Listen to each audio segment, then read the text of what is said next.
There are places where the living still whisper to the dead, and the dead whisper back.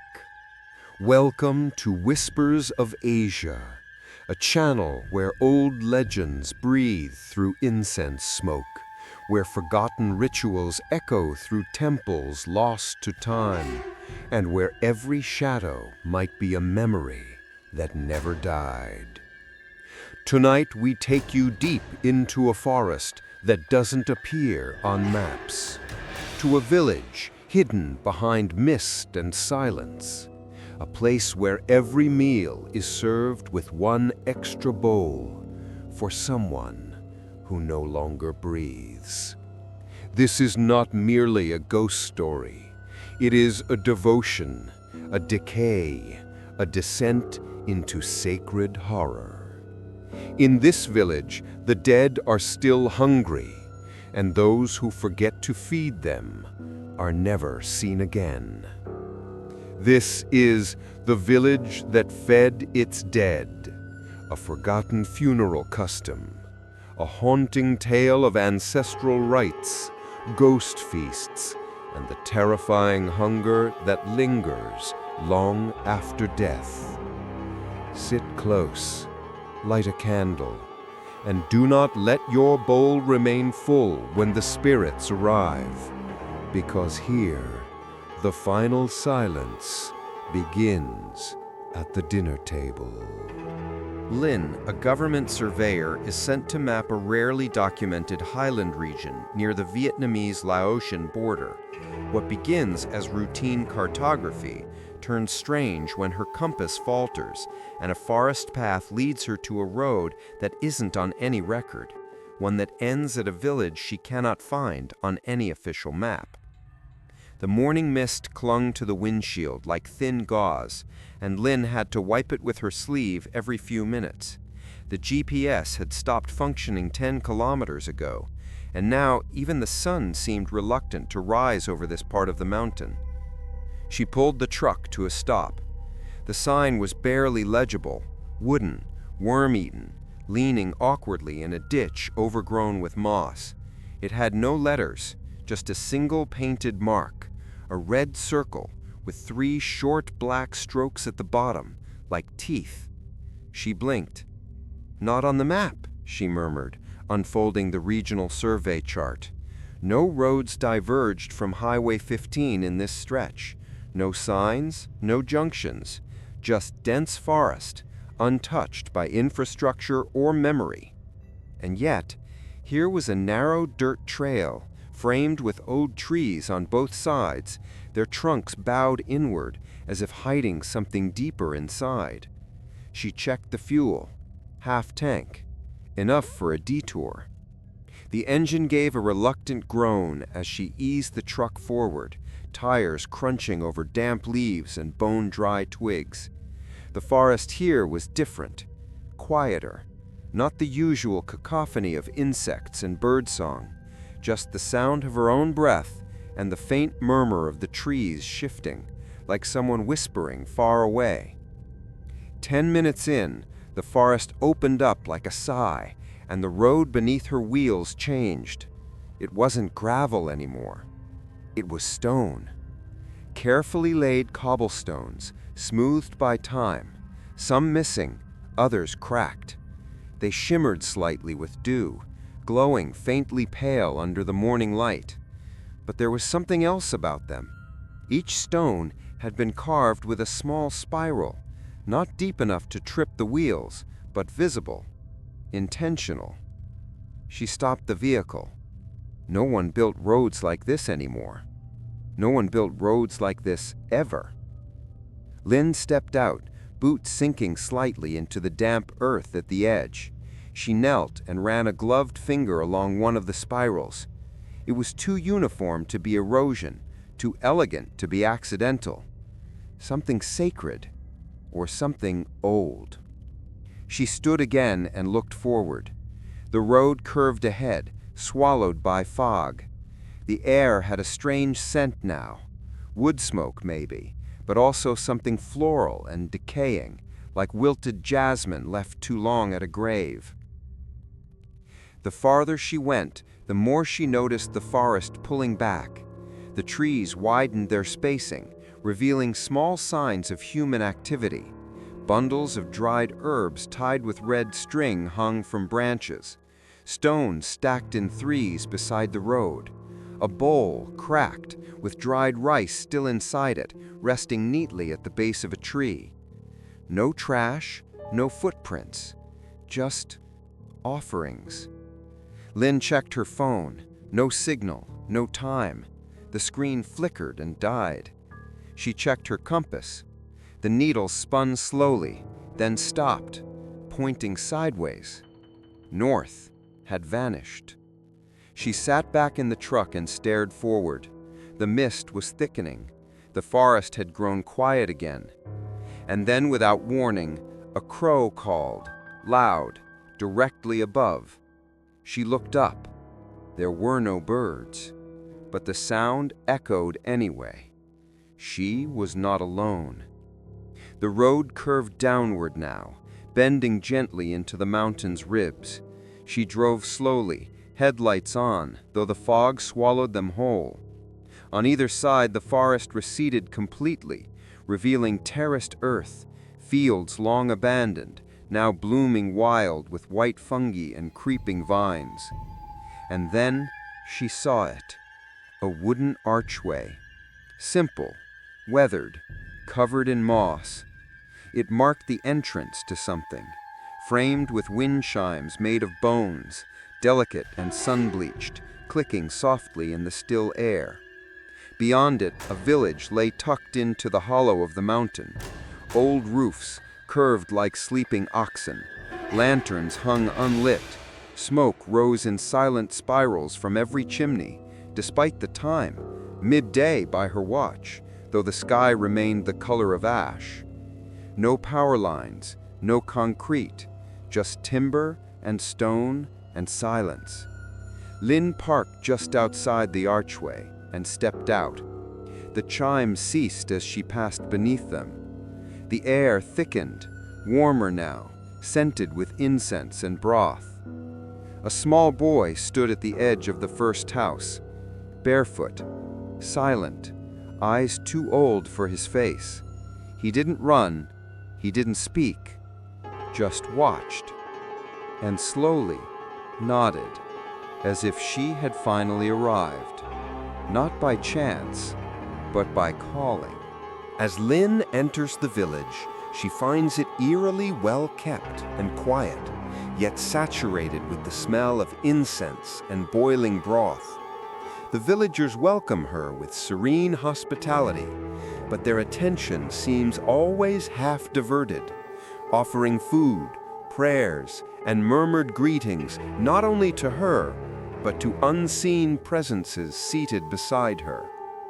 Smoke lingers endlessly, curling through the doorways like something alive. Lynn crossed the wooden threshold beneath the bone chimes, and the world seemed to exhale around her. It wasn't cold, but it wasn't warm either. The air had that otherness to it, like the threshold of a temple, where silence isn't just absence of sound, but something that listens. The village stretched out in quiet rows, each house crafted from thick, dark timber, the kind that once belonged to ancestral trees. Roofs curved gently, tiled in moss-covered stone, like the vertebrae of old dragons. Red lanterns hung unlit in neat lines. Incense drifted from every doorstep, and the smoke never stopped. It curled out of clay chimneys and from vents in the floorboards. It poured from cracked windows and loose roof slats, yet no fire was visible. Only scent, deep, thick, sticky with age. Camphor, dried orange peel, star anise, burnt sandalwood, and something meatier underneath. Boiling broth, cooking rice, offerings, always. Lynn's boots crunched on the gravel path as she walked in, her presence seemingly unremarkable. No one screamed, no one pointed. A few faces turned toward her, then politely nodded, heads lowered in brief respect as if she were expected. A woman approached, mid-40s perhaps, with long gray hair braided with red string. Her aozai was deep green, embroidered with threads shaped like curling vines. Her eyes were kind, her voice was quiet. "You came from the road," she said in a dialect Lin hadn't heard in years. "Few find it now." "I'm with the surveying office," Lin replied, "just mapping unregistered zones for archival records." The woman didn't look at the ID. She nodded once and smiled. "Then you'll be staying for dinner." "I didn't mean to intrude." Lin hesitated. "You're not intruding," the woman interrupted, as if the words were an echo from before. "You arrived on the day of soft smoke. It's good.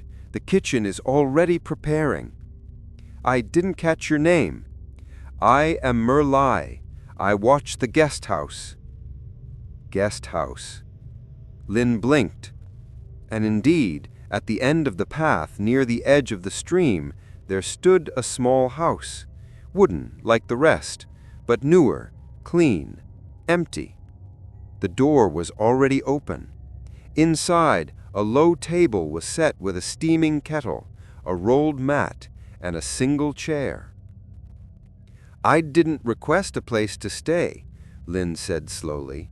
"No, but it was made ready anyway." Something about the way she said it made her skin tighten, as if the woman were not accommodating a stranger, but fulfilling a promise. Lin entered the guest house, the floorboards creaking softly underfoot. The air smelled faintly of lemongrass and salt.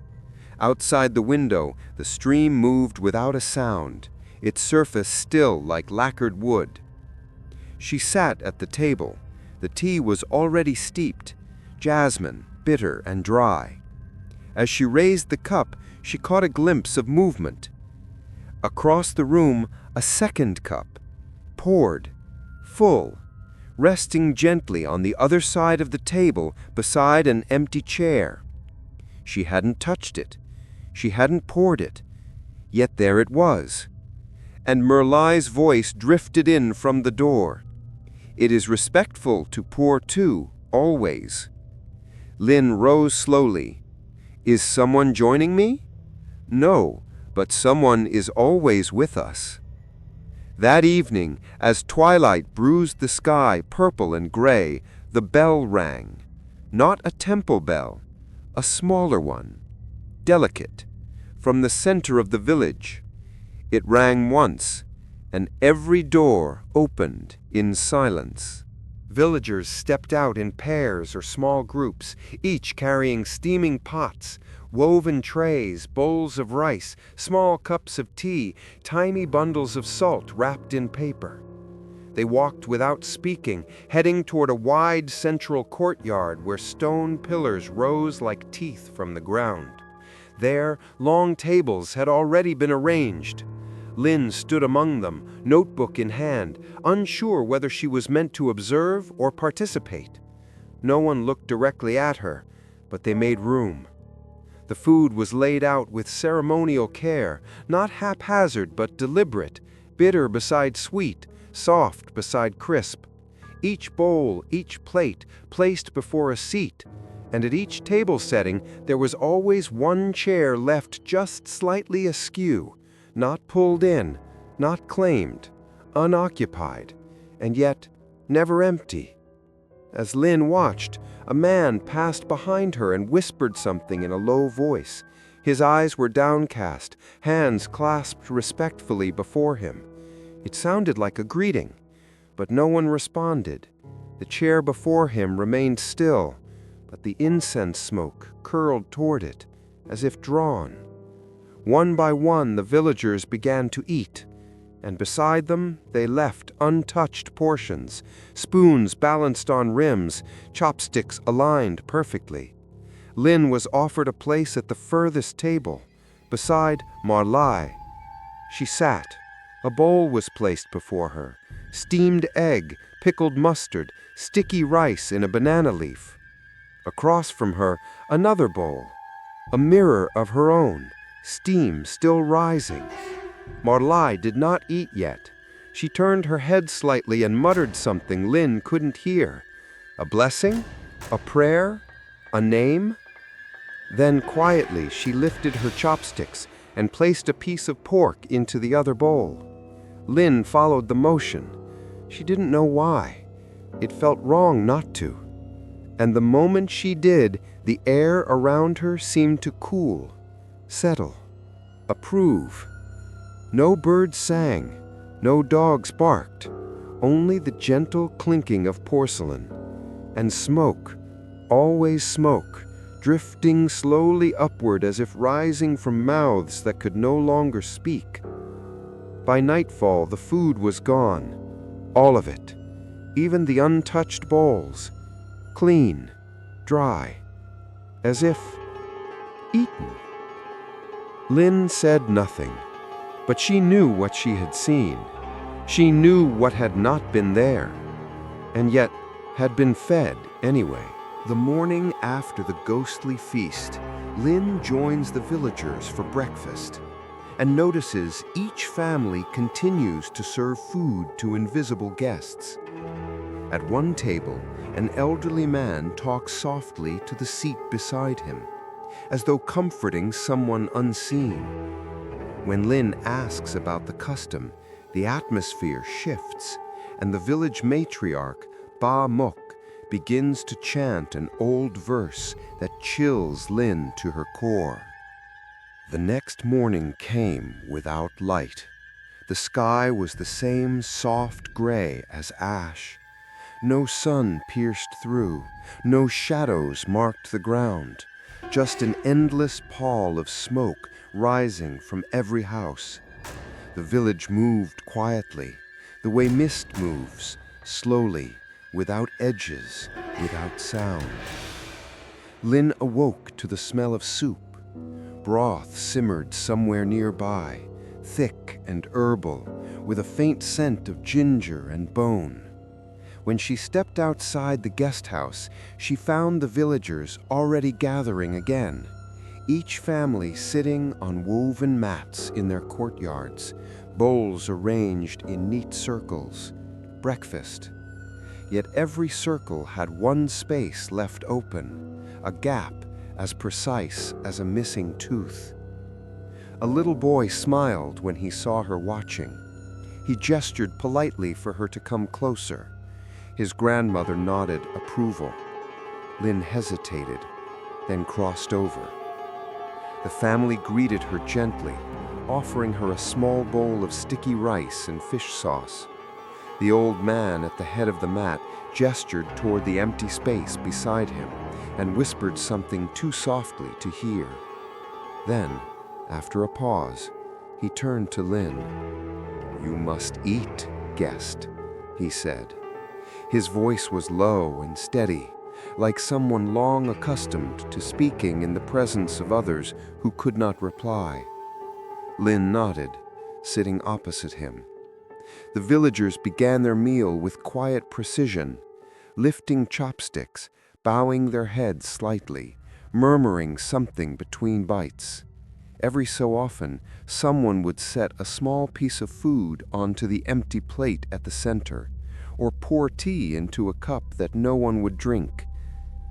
The air felt crowded, not with people, but with attention. Every sound was too clear, the scrape of a spoon, the soft crunch of pickled vegetables, the sigh of the wind slipping through rafters. Lin couldn't shake the sense that more than the living were gathered here, that every empty seat had an audience. At one point, she glanced down and froze. Her bowl was still half full, but the bowl beside her, untouched a moment ago, was empty. "Who was sitting here?" she asked, careful not to sound alarmed. The old man looked at her kindly, almost pitying. "You mean who is sitting there, not was." "I don't see anyone." He smiled faintly, a sad smile that didn't reach his eyes. "That's good. You shouldn't. Not yet." Before she could reply, his hand reached for the empty bowl. He touched its rim reverently, his lips moving in quiet prayer. She recognized a few words, ancient dialect, older than the region's textbooks, a prayer of gratitude, maybe, a farewell. Then, very softly, the old man said, "She doesn't eat much anymore, only comes for the scent." He lifted his gaze to Lynn. His eyes glimmered with something fragile, something close to worship. "My wife. She still visits when the rice smells right." The words hung between them like incense smoke. Lynn didn't know how to answer. The villagers around her ate as if nothing was strange. The grandmother beside her smiled faintly, eyes unfocused, whispering to someone Lynn couldn't see. It wasn't an act. It wasn't madness. It was devotion, the kind that becomes indistinguishable from grief. Later that morning, Lynn walked with Mulai to the communal hall, her notebook clutched like a charm. She needed to understand. "Do you all believe," she asked quietly, "that the dead actually eat the food?" Mulai didn't look surprised. Her tone remained calm, almost melodic. "Not eat. They remember eating. That is enough." "But you cook for them every day?" "Every meal. It keeps the world in balance." "And if you stop?" The woman's eyes flicked toward the temple in the distance. Thin plumes of smoke rose from it, never ending, winding into the low clouds like threads connecting earth to heaven. "No one has stopped. Not since the famine." "What famine?" Before she could answer, a slow, rhythmic sound interrupted them, the deep gong of a bronze bell from the temple courtyard. The villagers froze mid-motion. Even the children silenced their laughter. The entire village turned their heads toward the sound, heads bowed slightly, lips moving in unison. A chant, old, circular, without beginning or end. Lynn listened closely. It wasn't Vietnamese, or rather it was older, a buried tongue, all vowels and breath, the kind used in ancestral poems carved on wooden tablets. An elderly woman emerged from the temple then. Her hair was snow white, her back bent, but her presence commanded reverence. She walked barefoot, her steps measured, her eyes like old river stones, gray, smooth, unblinking. The villagers whispered her name, Ba Muk. She carried a small bowl of rice in both hands, moving slowly from house to house, setting a single grain on each doorstep. The people bowed as she passed, murmuring thanks. When she reached Lynn, she paused. Her gaze was sharp, unwavering. "You shouldn't ask," Ba Muk said softly. "The dead hear the curious before they hear the faithful." "I'm sorry, I didn't mean to offend." The old woman tilted her head, studying her. "You didn't offend. You called attention." She raised one thin hand and pressed a single rice grain into Lynn's palm. "Tonight," she said, "if you hear someone knocking, don't open your door." "Why?" Ba Muk's lips curved faintly, but not in kindness. "Because the ones we feed sometimes forget they're not supposed to stay." Then, before Lynn could speak again, the old woman began to chant. The sound wasn't words anymore. It was something older, a rhythm that pulled at the air itself. The villagers joined in, low and trembling, like waves in a hidden sea. Lynn stood frozen as smoke rose once more from every chimney, thick and alive, curling into faces she couldn't name. And all around her, she could feel them, the unseen diners of this village, the ones who never stopped coming to eat. Ling is invited to witness a special rite called Le Gung Lai, a ceremonial feast held not yearly, but whenever the ancestors are said to return together. That night, she sees the villagers prepare for the souls as if for honored guests. During the feast, something impossible occurs. The food disappears from bowls that were never touched, and shadowy outlines appear in the chairs beside them. Night in the village fell like a curtain, not sudden, but complete. The mist that had hovered all day thickened and deepened into something more like fog. It settled into the folds of the earth, wrapped around trees and pooled in doorways like a spirit returning home. Mowgli came just before dusk with a folded robe in her hands. "You'll wear this," she said gently, placing the soft indigo cloth into Ling's arms. "Tonight is Le Gung Lai." Ling tilted her head. "A holiday?" "A homecoming," Mowgli corrected. "When the ancestors, who no longer come daily, return all at once." She paused, brushing something from Ling's shoulder that wasn't there. "They remember the warmth of the hearth, the salt in soup, the sound of their names." That evening, the village changed. Lanterns were lit with trembling flame. Red paper strips fluttered from the eaves of every home, each one written in delicate brush strokes, names, dates, and favorite foods. Along the main road, bowls of water and polished stones were laid in even lines, reflecting the flickering firelight like hundreds of glistening eyes. In the center courtyard, long tables were arranged in silence, not for the living, not tonight. These tables were for them. Every seat bore a folded napkin, chopsticks, a small brass bowl, and a clay cup of tea, all gleaming as if the guests might be royalty. At the head of each table stood an incense cauldron, already lit. The smoke wove itself into strange shapes, spiraling like arms reaching from below. The villagers came dressed in shadow tones, dark gray, ink blue, temple brown. No one spoke above a whisper. Ling stood among them, the borrowed robe wrapped around her shoulders, feeling like she had stepped into a ceremony older than language. She watched as each family stepped forward to serve the dead. They did not eat first. Instead, they took their most fragrant dishes, sticky rice cakes, steamed chicken, taro soup, pickled lotus stems, and placed them, steaming and fresh, before the empty seats. Then they bowed 3 times, then once more. And then they stepped back, waiting. No music, no laughter, no prayers spoken aloud. Only that endless curling smoke and silence. Until it began. At first, Ling thought it was just the heat rising, a shimmer like a mirage. But then she saw it more clearly.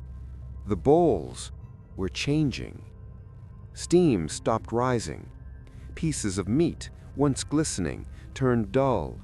Portions of rice collapsed as if poked by an invisible chopstick. The soup line lowered slowly, as though being sipped. Ling felt a chill trace down her spine. Across from her, one chair shifted, only slightly. Its wooden leg creaked, though no one touched it. A moment later, another.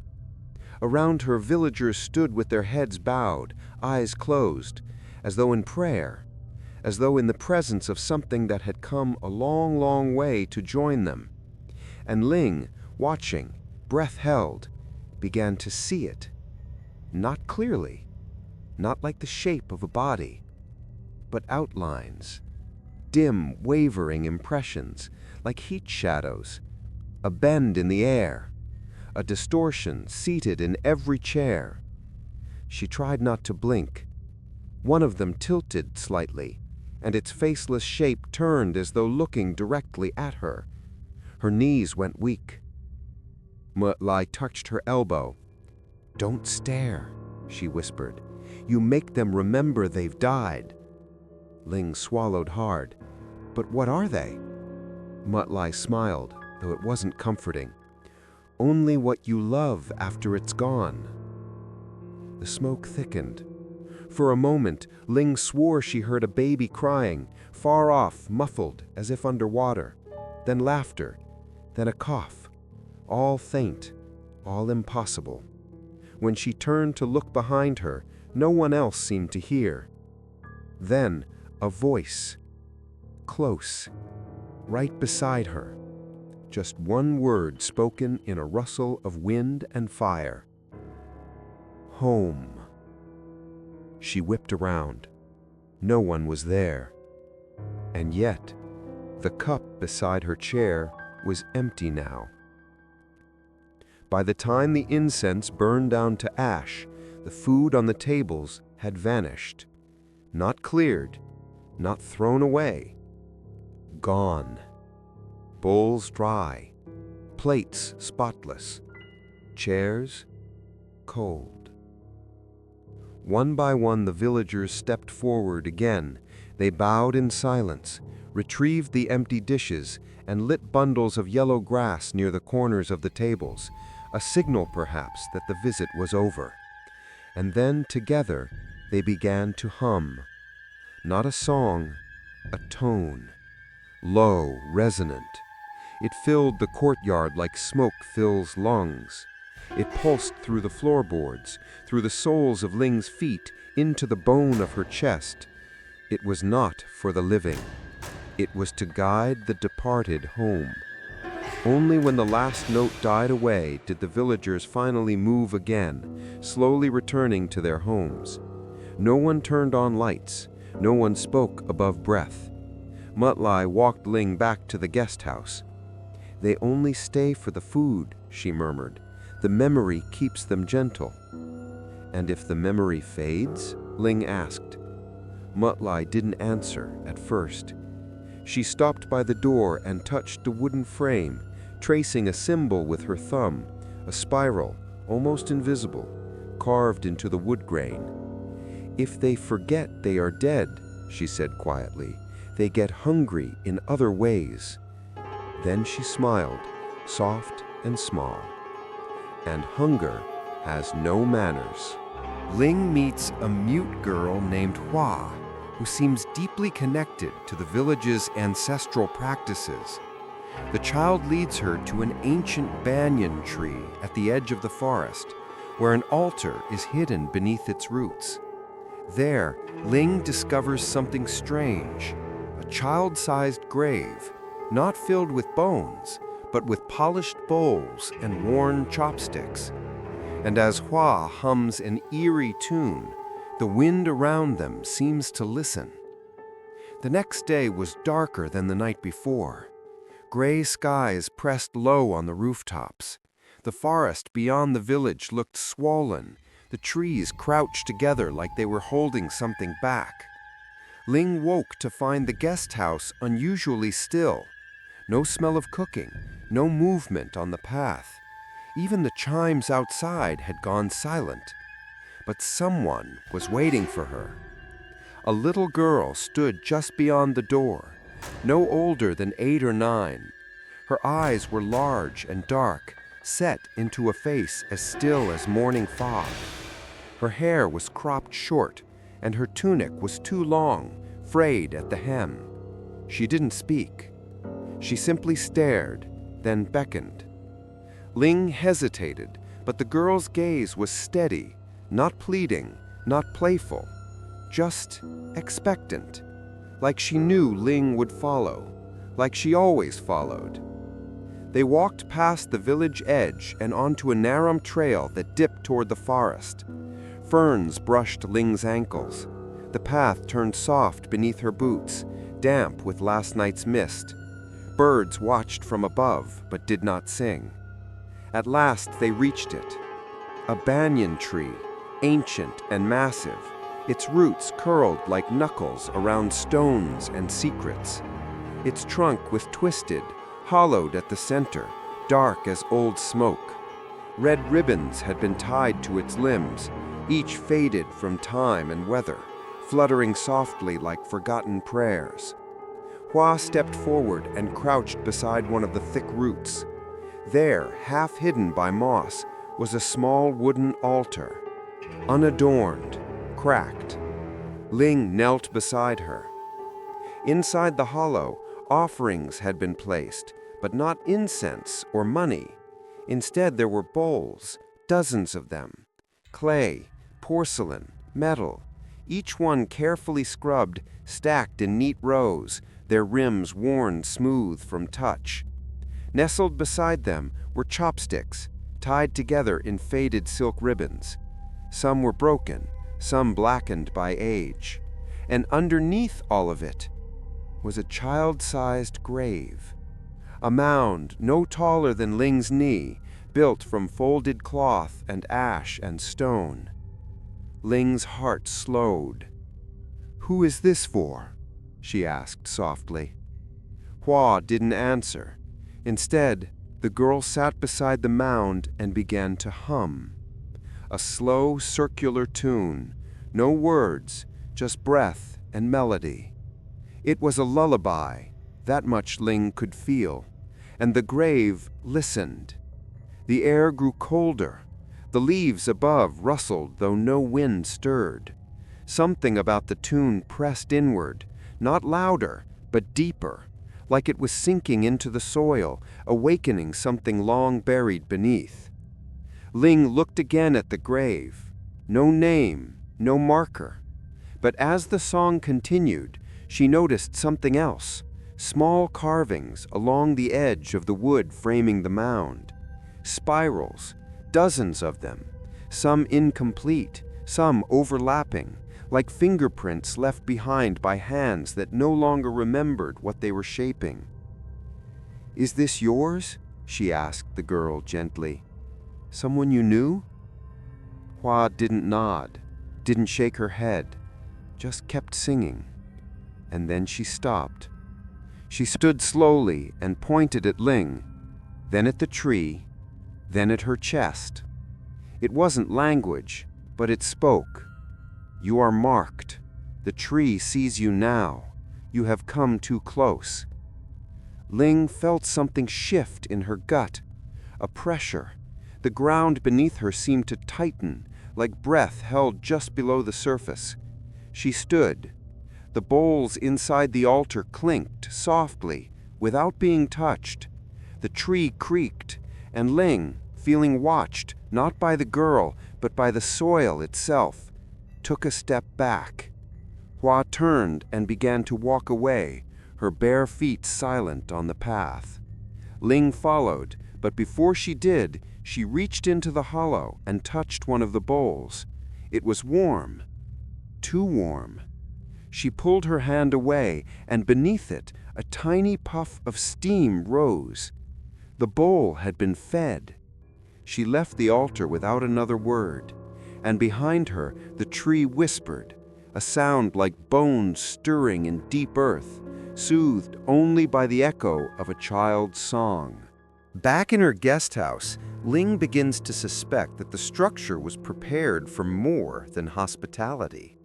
A loose floorboard leads her to a hidden compartment beneath the sleeping mat. Inside, she discovers a small ancestral shrine, not with photos or incense, but with carved wooden dolls, name strips, and plates of rotting food sealed in silence. The air is damp, metallic, and full of something old watching from the dark.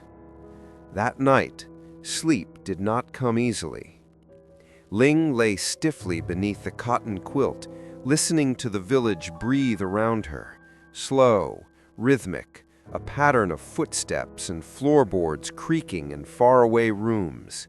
Outside, the lanterns swayed gently, casting long, slow-moving shadows that danced against her window like the gestures of forgotten ancestors. She had not spoken of the banyan altar to anyone. Not yet, but the warmth of that bowl still lingered in her fingertips. Something had been waiting there. Not cruel, not kind, just hungry. Now, beneath her, the wooden floor groaned. A natural sound, perhaps. Old wood, old house. But it repeated, not random this time. A pattern. 2 short creaks, one long, then silence. Then again. 2 short, one long. It felt almost like knocking from beneath. Ling sat up slowly, her eyes drawn to the woven sleeping mat beneath her. She reached for the small flashlight tucked beside her notebook and peeled the mat back. The floor was old, dry, but in the center of the room, just near the foot of the table, was a single board misaligned, its edges not flush with the others. A pryable edge. She hesitated, then wedged the end of her pen beneath it. With a soft crack, the board lifted, and darkness breathed up at her. The air rising from below was moist, heavy with the scent of earth, iron, and something else, something fermented and faintly sweet, like old fruit forgotten in a shrine bowl. She leaned closer and flicked the flashlight beam inside.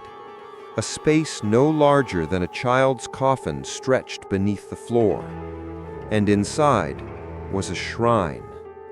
Not the kind found in temples or even homes. This one was personal, hidden, secret. Ling's breath caught as the beam settled on a row of tiny wooden effigies, dolls but not toys, each carved with startling care, no taller than a hand. Their faces were blank, but the bodies bore clothing stitched from real fabric, faded scraps of shirts, ribbons, and even hair. Ling recoiled. Behind the dolls, dozens of folded paper slips lined the walls. She reached for one. Written in trembling brushstrokes, Nguyen Ti An. Another, Tran Van Kien. Names. These were people. And then she saw the bowls. 3 of them, placed with ceremonial symmetry, still half full. One contained what looked like congealed broth, hardened skin forming a cloudy film. Another held blackened rice, now green-white with mold. The third had fermented fruit, its scent sickly sweet, crawling with tiny ants. These weren't offerings left recently. They'd been down here for weeks, maybe months, and yet they hadn't been cleared. They hadn't been touched. They had been preserved, like relics or rations. Ling reached down and brushed her fingers across one of the effigies. It was warm, just like the bowl at the banyan tree. Suddenly, she felt the weight of the room shift. The quiet thickened. A soft click echoed behind her, the door swinging gently on its own hinge, though the wind outside was still. She snapped her head back toward the hole and saw that one of the dolls had tilted. Its head now faced her. She dropped the board back in place. Her hands trembled. It wasn't just the shrine. It was the feeling, the certainty that it hadn't been built by the living alone. Whoever had made that space had done so not to remember the dead, but to house them, to keep them close. She sat at the edge of the mat, heart pounding, when a knock sounded at the door. 3 times, soft, deliberate. She stood, cautious, and opened it. Hua stood in the threshold, barefoot as always, her face pale in the lantern light. The girl raised a single finger and pointed at Ling's chest, then at the floor. Then she made a gesture, Both hands curled inward like grasping bowls, and slowly brought them to her lips, as if drinking, as if saying, "They've tasted you now." And then, without a word, Hua vanished into the smoke-slick night. Ling closed the door behind her and bolted it. But the floor beneath her still breathed, still waited. Ling meets Ba Qin, a reclusive elder said to have died 5 years ago. Yet she walks, speaks, and eats among the villagers as if still living. The people avoid direct eye contact with her, never calling her by name. As Ling spends time with the old woman, she begins to suspect that death in this village is not a moment, but a gradual forgetting. And some refuse to be forgotten. The morning mist came heavier this time. It clung to her skin like breath. The sun refused to rise fully, painting only a dull sheen across rooftops. The entire village felt submerged in a soft silence, as though sound itself had been dipped in oil and muffled. Ling had questions, too many, about the food that vanished, the floorboards that creaked, the dolls, the names, the warmth that didn't belong. But no one spoke plainly, not even Morlai, whose eyes always held answers she would not voice. That morning, she handed Ling a rice cake wrapped in lotus leaf and said only, "Go to the south path. Someone waits." The road was narrow and weaved through plots of wild vegetables and ash trees.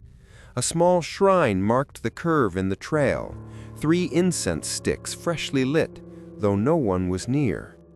At the end of the path stood a low house with faded paint and wooden shutters bowed inward from age. A small red scarf fluttered above the doorway, tied in a perfect knot. The door opened before Ling could knock.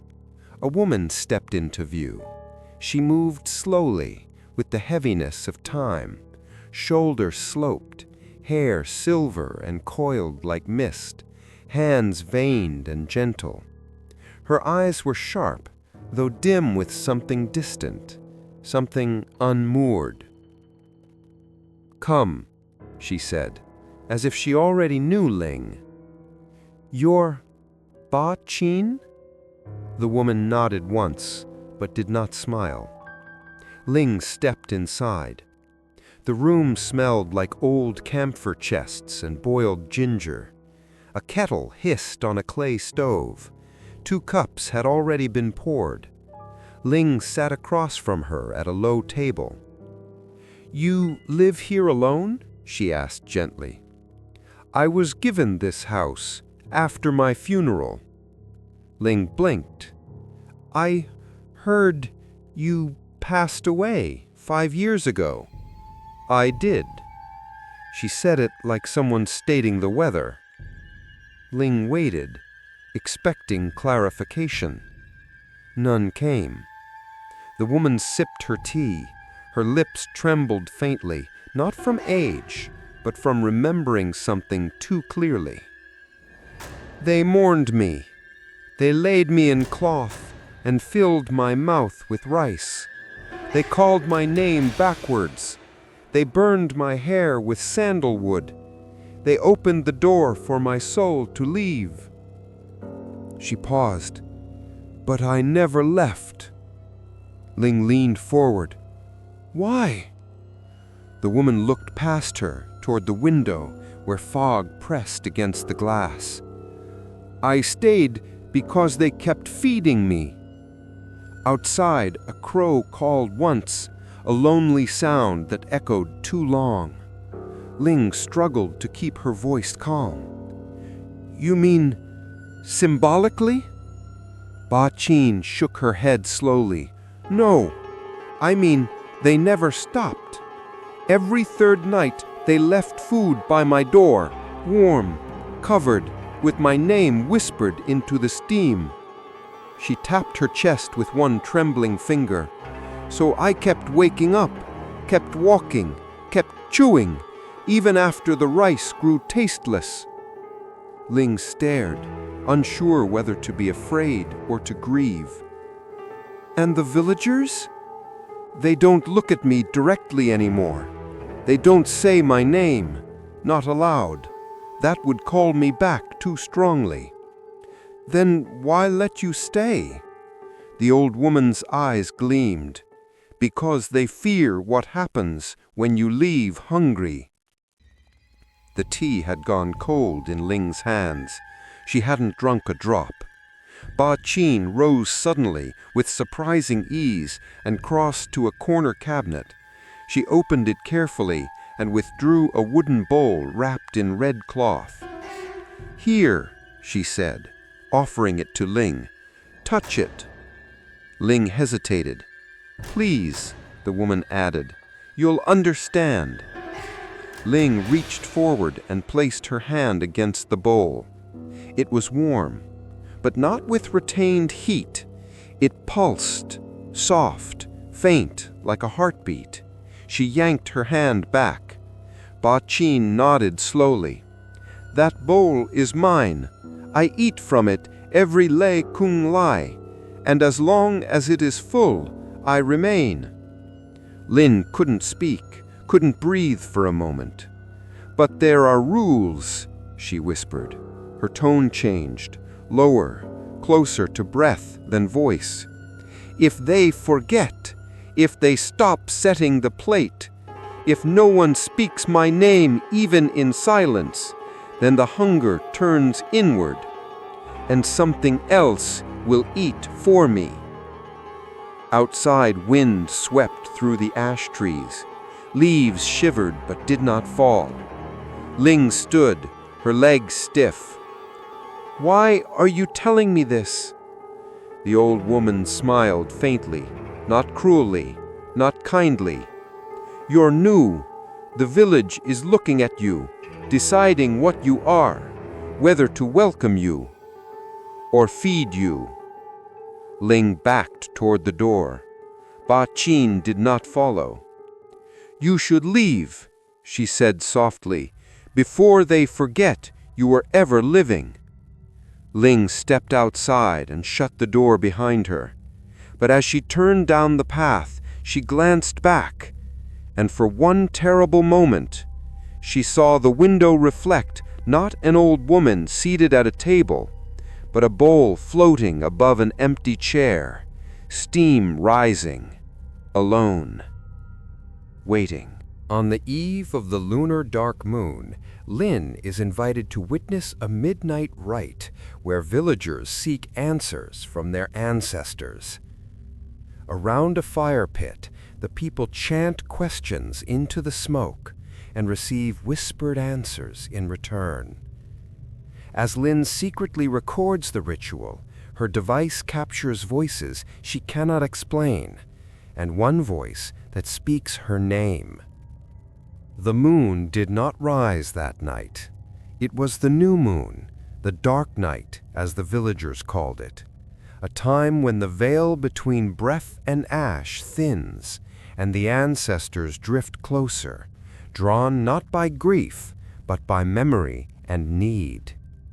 Lin had not planned to attend, but Mu Lai appeared at her door just after dusk, holding a candle and a bundle of dried herbs tied with string.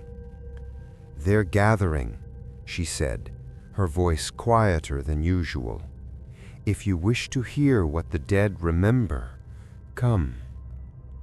The path wound behind the homes toward the far end of the village, where the trees grew sparse and the earth had been worn smooth by generations of quiet feet.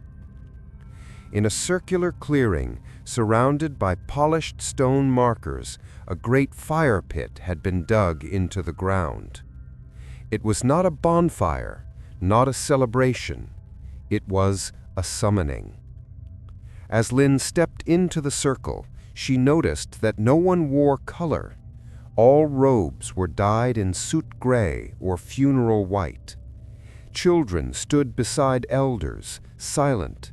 No laughter, No whispers, only breath and wind. In the center, a man knelt beside the pit, lighting 7 narrow sticks of incense in a precise order: north, east, south, west, center, sky, and earth. As the incense took, the flames began to flicker, not upward, but inward, bending strangely toward the coals.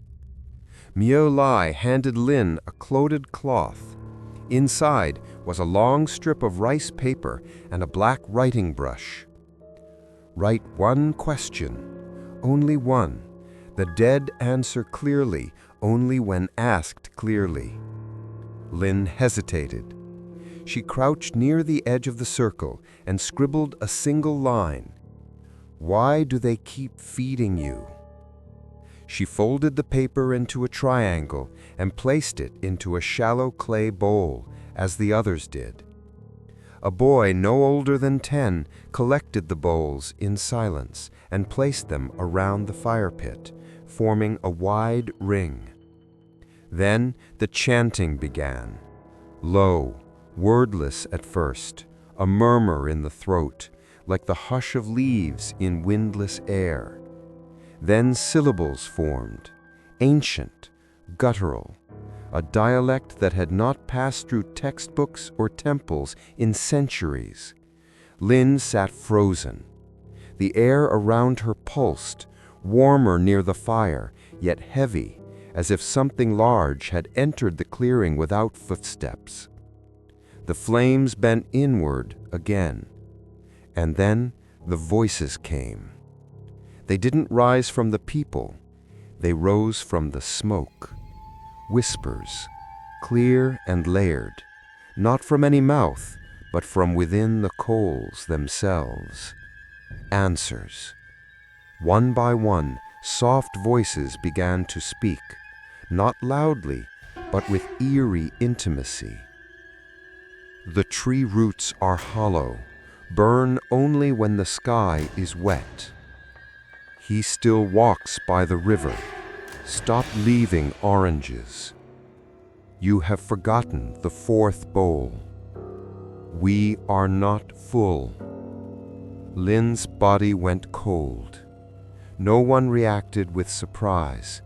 The villagers listened, heads bowed, some weeping silently, others nodding slowly, like children being corrected by parents long gone. Lin reached into her bag and pulled out her small audio recorder. She had turned it off during the chanting, but something in her told her to press record. She didn't know if it would capture anything. She only knew that the air was not empty. And then something strange happened. The smoke thickened above the coals, forming a low swirl. It bent toward her, and one voice, deeper, slower, unmistakably not human, rose from the fire. You ask why we are fed? Because we remember hunger better than love. Then silence, total. The chanting stopped, the fire sputtered, the air stilled. A single bowl at the edge of the fire cracked down the middle with a soft snap, spilling ash onto the earth. The villagers began to rise slowly, some clutching their rice papers to their chest. Others left theirs in the bowl to burn. Miao Lai approached and placed a hand gently on Lin's shoulder. Did they answer you? Lin nodded, though her voice had left her. Later, alone in the guest house, she played the recording back. At first, nothing. Just wind, low hums, the crackle of fire. Then the voices came. They came clearly, too clearly. Not echoes, not tricks of sound. And then, unmistakably, one voice, quiet near the end, speaking directly into the mic. Lin. She dropped the recorder. It clattered across the floor. The voice wasn't on the wind. It was in the room. She turned. Nothing. But the smell of incense was suddenly stronger. The bowl beneath the floorboards had shifted. Steam rising. Alone. Ling visits the village archives and discovers a peculiar calendar, one that doesn't mark time by days, weeks, or festivals, but by names and meals. Each date corresponds not to the living, but to the departed, and each entry includes their favorite dish. As she studies the entries, Ling realizes with mounting dread that her own name has been penciled in to an upcoming day, next to a dish from her childhood. The village had no school, no official town hall, but there was a room behind the old prayer house that the villagers called Kagwen, the Vault of Forgetting. It was not locked. It did not need to be. No one entered without purpose. No one lingered inside for long. Merlai led Ling there in the late afternoon, her steps slow but certain. She carried no keys, only a small lantern and a folded cloth. "I thought you should see how we remember," she said softly, "before the next meal is prepared." The door to the vault was made of dark wood, warped and heavy. A red thread had been wrapped around the handle, not to bind it shut, but to mark it sacred. Inside, the air was dry, still. Shelves lined the walls, filled not with books, but with bundles of rice paper, folded in perfect symmetry. Bundles tied in red string, black string, some gold. The colors meant something. Ling sensed it, but she didn't ask. At the far end of the room stood a low table, and upon it, a calendar. But it was like no calendar Ling had ever seen. There were no months, no lunar phases, no holy days. Instead, each page bore a single line across the top. To those who still come when fed. Below it, handwritten entries in delicate brushwork. March 3rd, Bahan, salted radish soup, sweet rice cake, lotus tea. March 5th, Ong Lam, roasted duck with bitter herbs, rice wine, mangosteen slices. March 7th, child without a name, coconut milk, warm broth, lullaby at fire. March 9th, no entry. March 10th, unfulfilled hunger, burnt offering only, no salt. Ling's breath caught. The names weren't organized chronologically. They were arranged by need. Some names repeated. Some were struck through gently, as if erased with reverence. Some simply read, "Still waiting." The most unsettling ones were the ones that had no names at all, only descriptions. The man by the river. Mother who was not mourned. She who was buried in haste. Ling traced her fingers down the current week's entries. Today was the 9th. Blank. Tomorrow, the 10th. Her eyes stopped. A name was penciled in. Ling. Just her first name. No family name. No title. And beside it, Chao Chung, Tep Chung, Nung. Plain rice porridge, caramelized dried shrimp, hot ginger tea. She stepped back. Her legs trembled. It was the exact meal her grandmother used to make for her when she was sick as a child. She hadn't spoken of it to anyone here, hadn't eaten it in years. Behind her, Merlai spoke. Sometimes the ancestors leave space for those who wander too close. Ling turned slowly. Why is my name there?" Molai did not answer directly. Instead, she walked to the table and picked up a soft cloth, one of the red-threaded bundles, and opened it. Inside was a charcoal sketch, faded, smudged, but clearly drawn. It was Ling, or someone who looked too much like her to deny it, standing at the edge of the banyan tree, holding a bowl. Beneath it, written in faint ink, "Daughter of Forgetting." Ling staggered back. "I'm not from here," she whispered. Molai looked at her gently, but with something sad in her eyes. "No one is, until the village remembers you." She closed the calendar with great care, as though sealing a grave. "You must leave soon, Ling, before they begin cooking," she said softly. That night, Ling lay awake, the calendar etched in her mind. She could almost taste the porridge, could feel the steam rising from the bowl, could hear her grandmother's voice murmuring over the pot. But that voice was long gone, and still, something in the walls was hungry. When she closed her eyes, she saw not dreams, but menus, written in ash and blood. Lin begins to notice that the villagers are growing thinner. Meals are smaller, eyes are hollow, yet more and more food is being left at the altars, far more than the living could spare. One night, Lin hears the sound of chewing behind her wall. When she investigates, she finds her floorboard shrine changed. The bowls are licked clean, and the dolls have turned. The morning came with no sun again. The sky had become a dull white canvas, formless, oppressive, and strange. Time had begun to blur. The roosters crowed too early or too late. The incense never stopped burning. And everywhere Lin turned, she saw something missing. Cheeks sunken, fingers trembling, eyes rimmed with fatigue.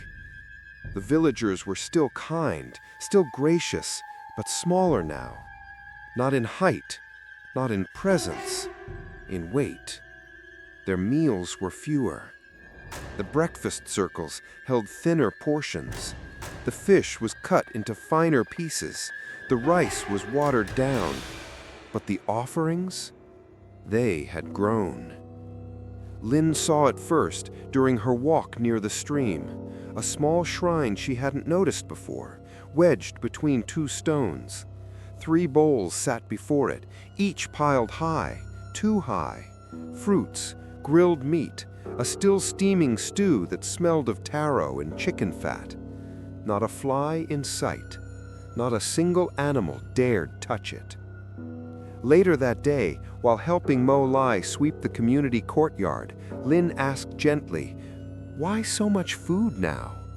Mo Lai hesitated, her broom stopping mid-motion. "The season turns," she said. "Into what?" "Hunger," she answered simply. Lin looked down at her own hands. Even she was eating less. A hollow gnawing had settled into her belly, not from fasting, but from unease. That night, the sound came. Not loud, but constant, a wet, repetitive sound. Chewing. It came from behind the wall, just past her mat, near where the loose floorboard had been pried open. Lin froze in her quilt. At first she thought it was rats, but rats scratch, scamper, gnaw. This was rhythmic, intentional, and slow. Chew, swallow, chew. A pause. Then again. Her throat tightened. The air had grown thick with the scent of soy sauce and blood. Slowly, she reached for the flashlight and turned it on. The beam trembled in her hand as she peeled the mat back and lifted the floorboard. The shrine was different. The dolls had moved. They no longer sat in their neat line, facing forward. Now every carved head had turned toward the bowls, and every bowl was empty. Utterly, not scraped, not spilled, licked clean. The surfaces gleamed with moisture, and one of the bowls, the same one that had once held blackened rice, now bore a bite mark along its clay edge, small, human-shaped, as if someone or something had grown impatient with the spoon. She dropped the board and stepped back, heart racing. The chewing had stopped, replaced by silence, but not empty silence, expectant. She sat against the wall, breathing hard, trying not to cry. Hours passed before dawn arrived, but the light brought no comfort. She tried to tell Molai. She tried to ask the villagers if they had heard anything, but no one would meet her eyes. Only one old man whispered as she passed, "Don't listen too closely. They know when you hear them." Later that day, while collecting herbs with Hua in the terraced fields, Lin finally asked, "Why are they hungrier now?" Hua didn't speak, of course, but she knelt in the soil and began to draw. A circle, a smaller circle inside it, then spirals radiating outward, then lines, sharp ones, cutting across the spirals like blades. She pointed at the broken lines, then pointed at the sky. The seal is thinning. That night, Lin didn't sleep. Instead, she sat beside the loose floorboard, staring into the darkness below. She wanted to believe it was grief that made the villagers continue feeding the dead, that it was love. But now, she knew. It was fear. Because the altar beneath her floor didn't just receive, it consumed. And it wasn't full anymore. Lin awakens to a strange stillness in the village. No birds, no dogs, no cooking sounds. It is Naidoi, the day of starving spirits, when no living being is permitted to eat until the dead have been fed. As hunger gnaws at her body, Lin witnesses the eerie procession of villagers preparing offerings in complete silence. And when a child breaks the rule and eats too soon, something unseen comes to claim what it is owed. The morning arrived without birdsong, no wind, no footsteps, not even the breath of cooking smoke from the hearths. It was as if the entire village had held its breath. Lin sat up slowly, instinctively reaching for her cup of water, but the surface had stilled, flat as a mirror, untouched by even the slightest tremble of motion. The silence was unnatural. She stepped outside. The village paths were empty. Doors were closed, windows shuttered. Even the dogs that usually lay under porches were nowhere to be seen. The only thing moving was the smoke, and even it rose slowly, carefully, in narrow lines. Marlai was waiting near the archway that led toward the ancestral fire pit. Her robe was black today. Not gray, not blue, black. Lin approached her. "What's happening?" Marlai's lips barely moved. "It's Ngai Doi, the day of starving spirits." "I don't understand." "It's the day they remember they once needed us to survive, before prayers, before incense, before names."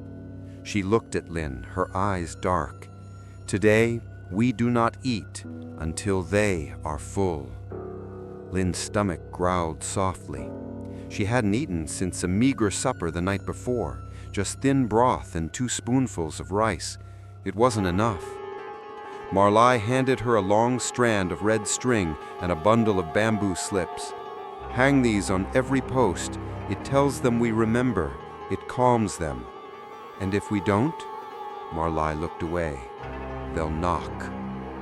By noon, the air was thicker.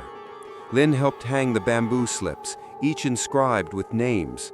Some were long, spanning generations. Some bore only single characters.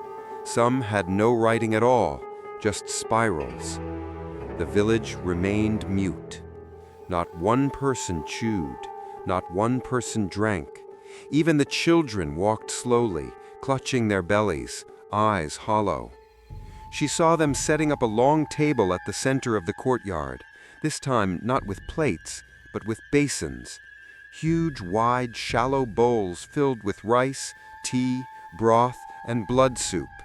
Each was placed with a red candle burning beside it, the wax dripping directly into the food like some unspoken offering. The hunger in the air was unbearable. It wasn't just hers, it was collective. A rising tension, as if the village itself had become a body starving, every window and eye watching the clock that refused to move. By mid-afternoon, one boy couldn't hold on. Lin saw him, no older than 6, sitting behind his family's house, crouched low behind a tree, hands shaking as he opened a small cloth bundle. Inside, a rice cake, soft, fresh. His name had not been written on any bamboo slip. His family had forgotten to place it. Lin stepped forward, but before she could speak, he took a bite. Just one. The wind changed. No sound came, but something shifted. The boy blinked, chewed, swallowed, and then his eyes rolled upward. He fell to the ground without a sound. Lin ran to him, heart pounding, dropping to her knees. He was breathing, but his mouth moved, whispering something she couldn't understand. No one came to help. Only Marlai appeared, kneeling slowly beside the child, pressing a wet cloth to his forehead. "They took their portion," she said softly. "He's still alive." For now. Lin felt cold spread through her limbs. "That's not hunger, that's punishment." Marlai looked at her. What's the difference when the dead are desperate? That evening, the feast began. Every family emerged again. Bowls were carried out, more than Lin had ever seen. Pots heavy with braised meat, baskets of sticky rice shaped like coins, bottles of rice wine. The offerings were placed with trembling hands. And as the sun set, the wind began to moan. Not loud, not cold, but long, drawn, calling. The villagers knelt. No one ate. They waited.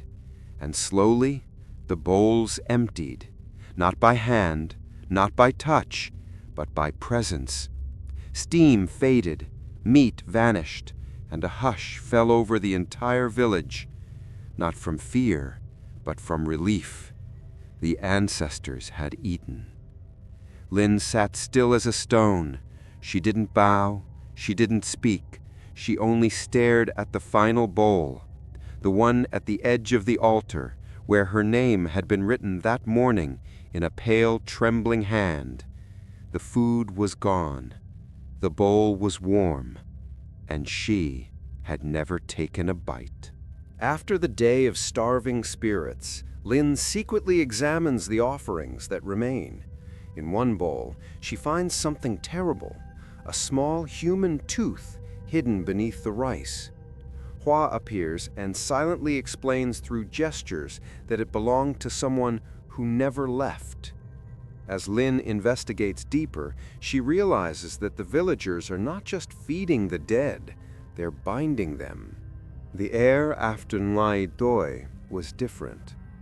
Still heavy, but hollow, like a breath exhaled and never drawn back in. The villagers moved slowly through the morning mist, eyes downcast, sweeping ashes from their thresholds, scraping empty bowls clean. No one spoke of the night before. They didn't need to. The silence itself had become the memory. Lynn wandered through the courtyard long after the others had gone back to their homes. The tables were still there, scarred wood, still warm from the candles that had burned all night. Bits of rice clung to the surface like dried salt on stone. She picked up one of the bowls, empty, smooth, nothing unusual. Another, cracked. Inside, traces of ash. And then, the last one. It sat slightly apart from the others, its rim etched with a faint spiral, just like the markings she'd seen on the road when she first arrived. The rice inside was untouched, still warm. Steam rose faintly in the cold morning air. Lynn tilted it toward the light. Something glimmered. She dipped her fingers in. They came up wet, sticky. At the bottom of the bowl, pressed into the rice, was a small tooth. Human. Milk tooth by the size of it, smooth, rounded, pearly white. Her breath caught. She turned, half expecting someone to call out, but the courtyard was empty. Only the wind answered. Footsteps approached then, soft, bare, deliberate. Hua, the mute girl. She stood at the edge of the courtyard, her hands clasped behind her back, eyes unreadable. Lynn crouched, showing her the tooth. Hua, what is this? She didn't flinch, didn't blink.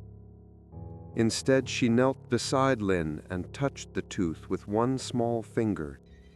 Then she touched her own mouth, tapping lightly at the space where a tooth was missing. Then she pointed toward the ground. The message was clear. It belonged to someone who never left. Lynn's skin prickled. Do you mean they buried this person here? She shook her head. Not here.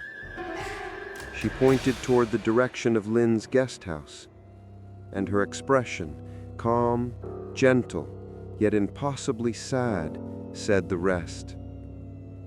Lynn stood, heart pounding. Back in the guest house, the smell hit her first. Not incense, not rot, something in between. The scent of earth turned sweet. She knelt beside the loose board again and pulled it open. The dolls were gone. The bowls were gone. Only one thing remained. A folded square of rice paper laid perfectly flat on the dirt beneath. Her name written across it in ink that looked fresh. She picked it up with trembling fingers. Beneath it, something pale glimmered. Another tooth. Lynn stumbled back, breath quickening. No, no. The air grew colder. The candle flame by her bed began to sway without wind. And from beneath the floor, the faintest sound. Clack, like porcelain touching porcelain. Clack, clack. Slow, patient. A rhythm that sounded too much like breathing.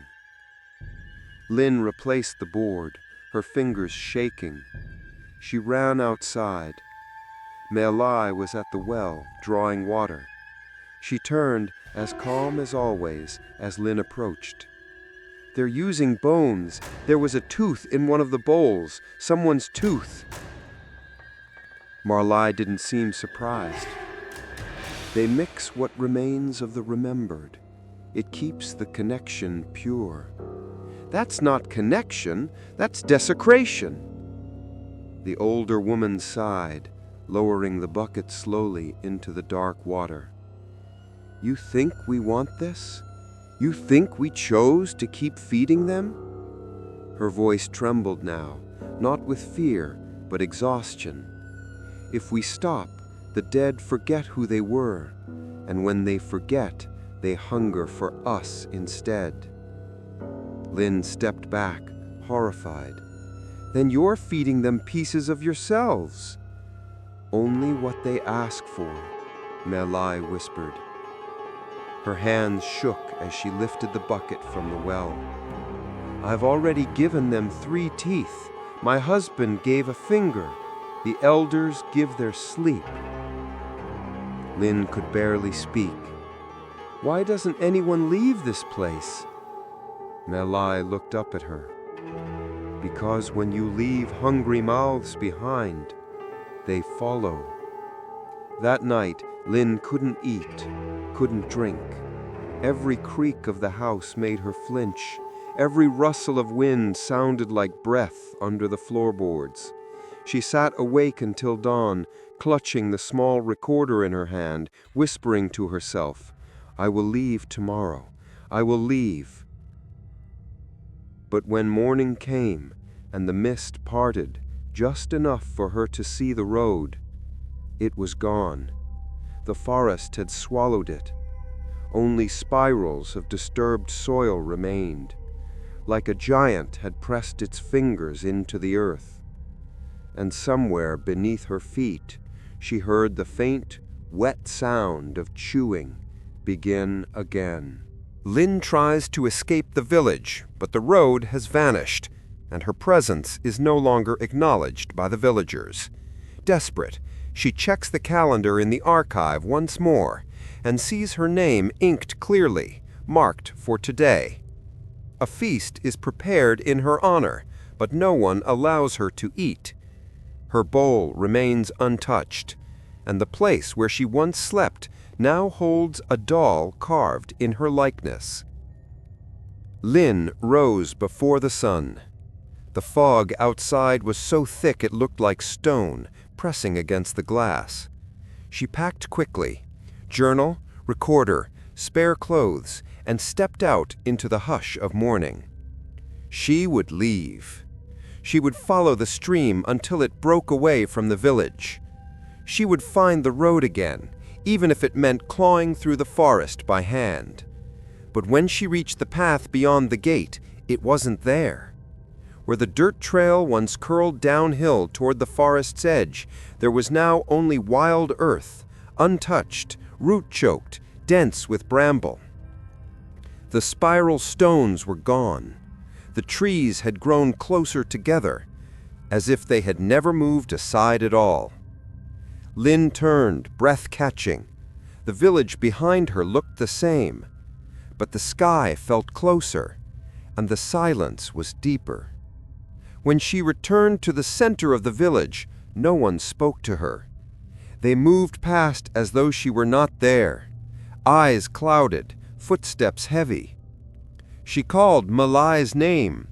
The woman passed her with a basket in her arms filled with fruit and rice bundles, her gaze focused just to the side of Lynn's face. As if she had been blurred, forgotten, wiped like chalk from a blackboard, but still standing there. Lynn ran to the archive, the Ko Quen, and shoved the door open. Dust stirred like breath. She flipped through the calendar with frantic fingers, turning past pages that whispered as they moved. There, today's date, one name, Lynn. This time, not penciled, inked. And beneath it, Jiao Chan, Tepzan, Nuk Gungnan. Plain rice porridge, caramelized shrimp, hot ginger tea. She backed away, her pulse pounding. But something caught her eye. A note, just beneath her name, smaller script. Do not let her eat. She dropped the calendar and ran. Outside, smoke had begun to rise again. Tables were being set, not dozens, just one. In the courtyard, a feast laid out on a woven mat. She approached, trembling. The dishes were her favorites, every one. She could smell her childhood, her grandmother's hands, the burn of ginger on cold mornings. A place was set, but no one allowed her to eat. Her bowl remained untouched, and the place where she once slept now holds a doll carved in her likeness. Malai approached, eyes soft and distant. "This is your honoring meal." "But I am alive," Lin whispered. The older woman smiled faintly. "Not to them." She tried to sit, but a man stepped forward and gently blocked her path. "Not yet," he said. She turned to Hua. The girl stared at her hands. One was stained with ash. "I don't want this," Lin said. But no one heard. Not anymore. The village had already decided, and something beneath the soil had already been fed. When she returned to the guest house, the door creaked open before she touched it. The air inside had changed. Colder. Still. She stepped in. The floorboard had been sealed. No mat, no blanket. Just a single wooden chair and a low table. And on the table, a doll, carved with delicate care, wearing a miniature version of her jacket, her boots, her face, blank but familiar. Beside it sat a bowl, full, still steaming. Lin backed away. Her foot hit something soft. She turned. A bundle had been left behind the door, wrapped in cloth. She unfolded it with trembling fingers. Inside were her belongings, everything she owned, folded, sealed, returned, as if she were no longer using them, as if she had been replaced. The candle flickered beside her, and for just a moment, in the reflection of the window, she saw someone sitting at the table. Not the doll, herself, but pale, still, silent, waiting. Lin staggered outside into the thick night air, lungs burning. Somewhere a bell rang, a low, final sound. The villagers gathered without speaking. The bowl from the altar was raised high, and her name was spoken, not as guest, not as surveyor, not even as the living, but as a memory. The villagers prepare one last feast. Lin is seated at the table, but forbidden to eat. She watches as bowl after bowl is consumed, though no living hand touches them. As her presence fades from memory, her breath slows, her body chills, and her name is recited one final time. The feast concludes not with celebration, but with silence, and her plate, though untouched, remains forever full. Night fell like a curtain stitched shut. No breeze stirred the smoke, no owls called. Even the lantern seemed dimmer than usual, burning lower, slower, as if reluctant to light what was about to happen. Lin no longer knew how long she'd been here. Time had dissolved, like salt in soup, like her name in their mouths. The villagers moved with purpose. Their eyes passed through her now. Not cruel, not hostile, simply done.